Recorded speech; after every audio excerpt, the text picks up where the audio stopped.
Қаржы мониторинг агенттігі Батыс Қазақстан облысы бойынша департаменті Имарат Групп атты қаржы пирамидасының қызметін тоқтатты. Канаданың, Гонконг пен Ұлыбританияның атынан тіркелген жалған халықаралық инвестициялық компания ретінде жасырынып, алаяқтар азаматтарға күнделікті 0,5%-дан 1,5%-ға дейін жоғары табыс уәде еткен.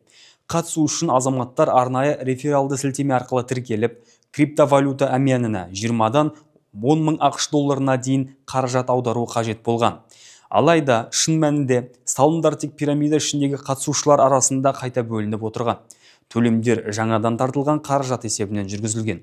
Қатысушыларды тарту мақсатында күдіктілер заңды инвестициялық қызмет түрінде көрсету үшін белсенді жарнама жүргізіп, кеңселер жалдап, түрлі презентациялар мен конференциялар ұйымдастырған.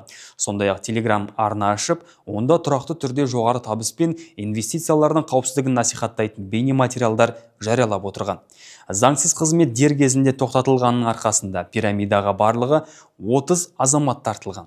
Олардың салған қаражаты 89 миллион теңгеден асады. Қылмыстық іс сотқа жолданды. Қазақстан Республикасы қылмыстық процессуалдық кодексінің 201 бабына сәйкес өзге ақпарат жария етілмейді. Қаржы мониторинг агенттігі қаржы пирамидаларының жолын кесу және оларды анықтау бойынша жүйелі жұмыстарды жалғастыруда. 2025 жылдың басынан бері 31 қаржы пирамидасына қатысты 90 сотқа дейінгі тергеп тексеру аяқталды. 7 миллиард теңге көлемінде залал өтелді.